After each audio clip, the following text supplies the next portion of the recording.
Hey, Dean, back to Performance. We're down at the shop today again. Just getting some things done, a little bit here and there that we can. Quick update on the Mustang. Um, I worked on a few things last week and over the weekend. Um, got a bunch of stuff done, so kind of got the placement of the turbo where I wanted it on the driver's side, um, with the inlet facing kind of out the fender so that we can run a filter on it if we want.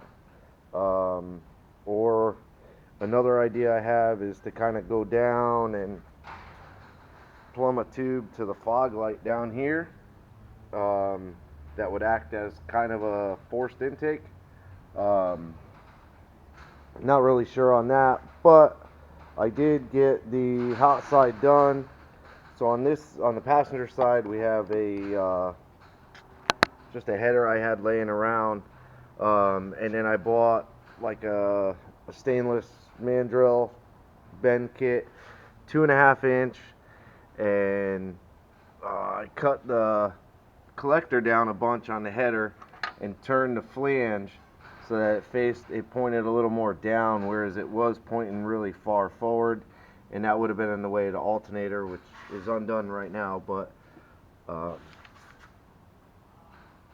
I came off with the 2.5 inch, kind of aiming back toward the tire a little bit, and then straightened it back out. Came down with kind of a 90 to a straight going all the way across, which you can see from under the car better.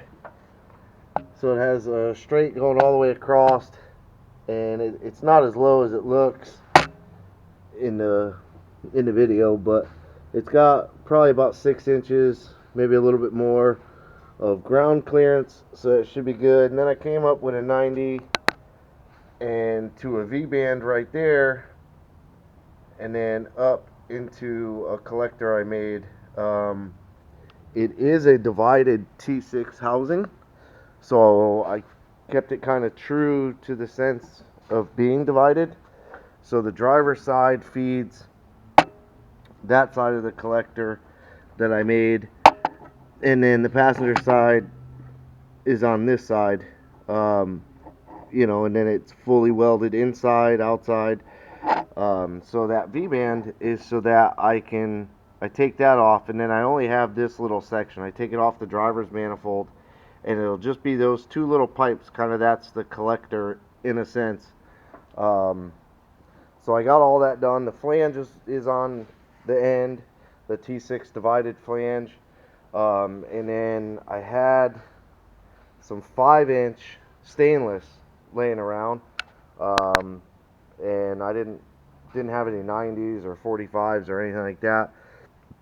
So I took and pie cut. I literally did not measure it. Each pie cut just kind of went by eye, and I would cut, two or three of them and bring them over, kind of hold them in place, tack them real quick.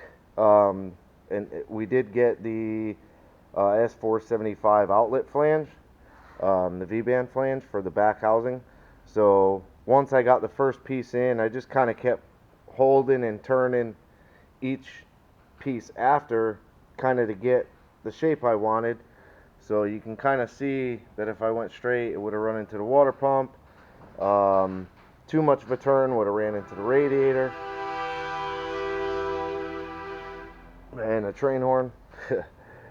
So I just kept cutting pieces, and just kept clocking them to where I wanted them. Um, Got it all tacked in down to here and brought it out. I fully welded everything. I was a little unsure where exactly to go out the fender, but ended up, just basically taking a long straight piece down under the subframe, like the unibody frame, or right there. I just took, and I know that's a little bit janky, but the two angles are kind of the same, and it is 5 inch. It's a big pipe, so it's not a super sharp bend like a 45 and a 45 to make a 90. Those are like 9 degree on each side. So it's not much more than doing the pie cuts. And then I had it poking out the fender just in a straight pipe. But I kind of didn't like that, so I had a little bit left over. So I did, 4 more pie cuts and just kind of made sort of a 45. I'll put some pictures in there, and then kind of held it in there to see, what was kind of the best look. I had it, pointing, this turned pointing up. I had it turned pointing straight back. I had it turned pointing down. A few different ways, and kind of settled on just a hair turned up and back. Kind of in between being up and straight back. It's a little bit in between there. And then fully welded that. The welds came out pretty good. I did break my torch cup, which it's a FUPA cup, which helps disperse the gas over the weld, and it's a much better cup for welding stainless, for me anyways. I don't do stainless every day, but I got by with a good cup, and there's not a ton of sugaring. Sugaring is kind of when you burn through the stainless and it leaves kind of a big snot on the whole inside. So you can kind of see in here there's no sugaring, what they call sugaring. And you can kind of see the welds are, the color's pretty even all the way, and it's, still got the decent colors in it. So it came out good. I had an O2 bung laying around, a stainless one.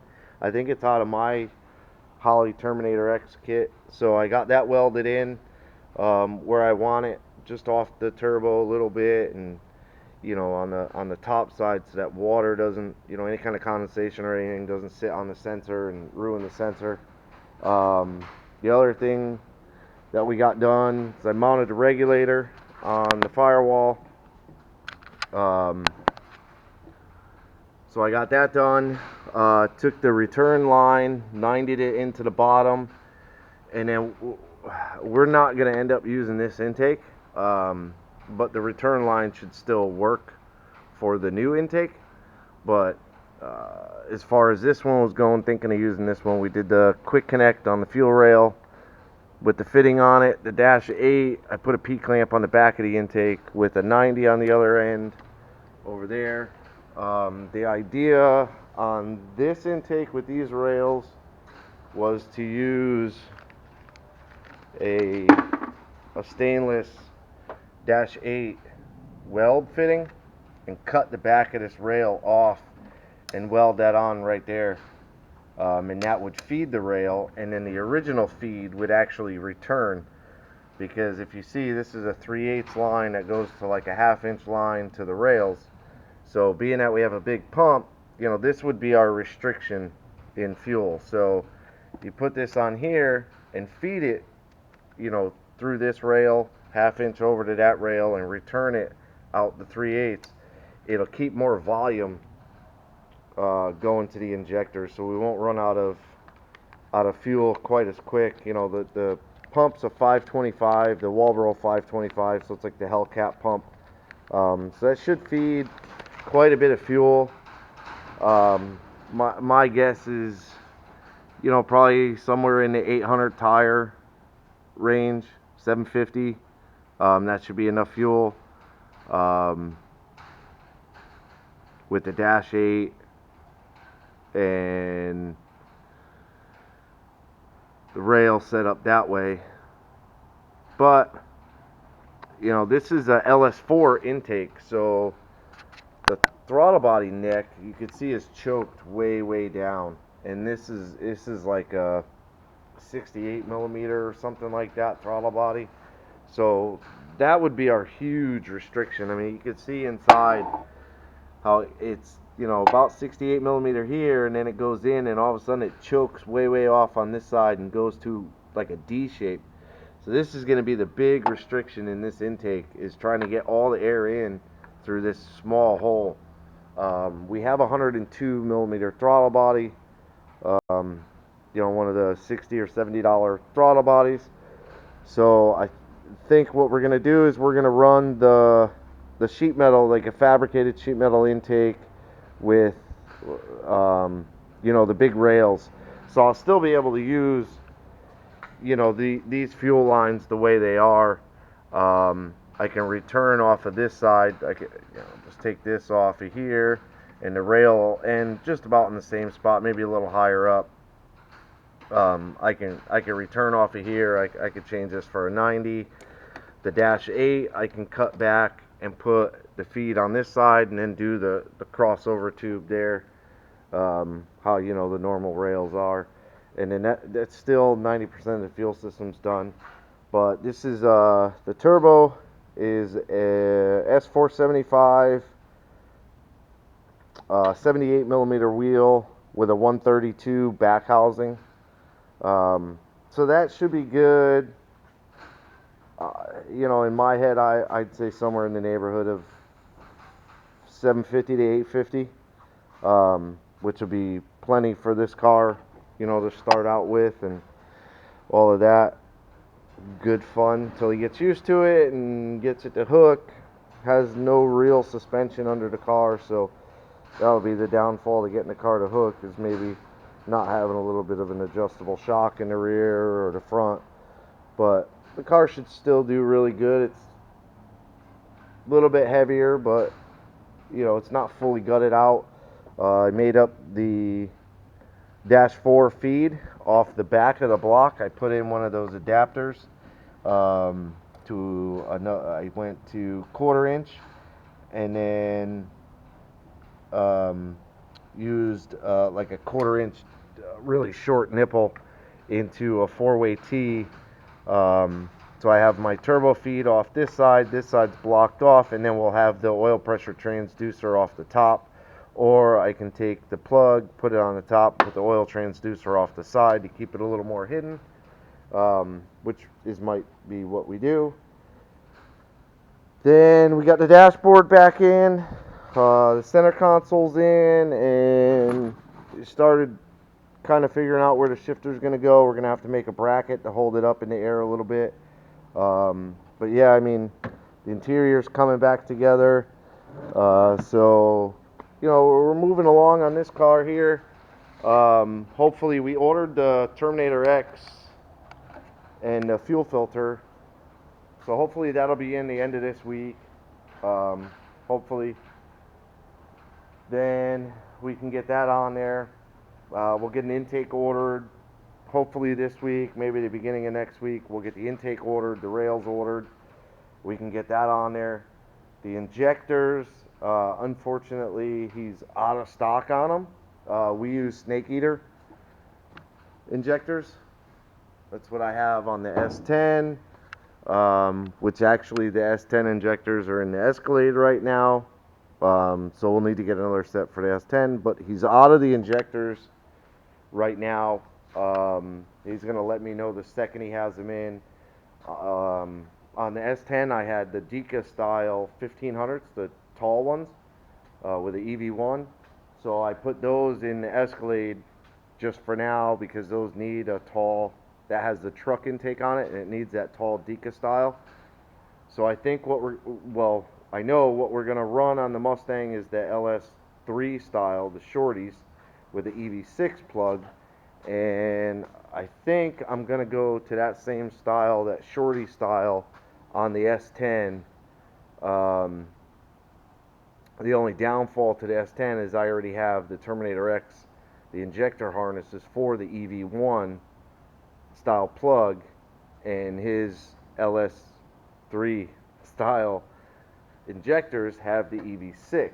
I do have connector ends that I bought with the terminals that you can take and just change the terminals, and that might be what I do for the S10. But on this car, I ordered the Terminator X with the EV6 harness so that we could specifically run his LS3 injector. There'll be 1500s in here, which 1500 cc injectors at 58 pounds of pressure. I mean, he should be good for like 1200, 1300 on pump gas, depending on depending on the whole setup of the car. I don't know if we're running an intercooler on this car. I did leave room in front of the radiator that we can run an intercooler, and then I left enough room to where on the compressor housing I can come off and kind of go down, sort of with a 90, go down, and then come across the front, just under the frame, kind of where the bottom of the intercooler inlet would be, um, down there. Come in like an intercooler, come across, come probably come up right in here in this spot, and then shoot through. There's a hole here. The only headlight plug's in the way, but we could trim this out the rest of the way, come through here and straight over to the throttle body. If he decides to run an intercooler now, that's fine. If not, I'll probably pipe it the same way, so that in the future, if he does run an intercooler, we could just chop out the section of pipe, put some either V-bands or oh man, the little bead roller. Put some beads on it, and then coupling it on, whichever way we decide to go. Everything would be there. But that's pretty much it for now. Other than on the regulator, I forgot to mention the transducer's already in for the Holly to plug right into it. And I also kind of like with the other car, I use these like inline -6 fittings, adapter with like a fuel pressure regulator.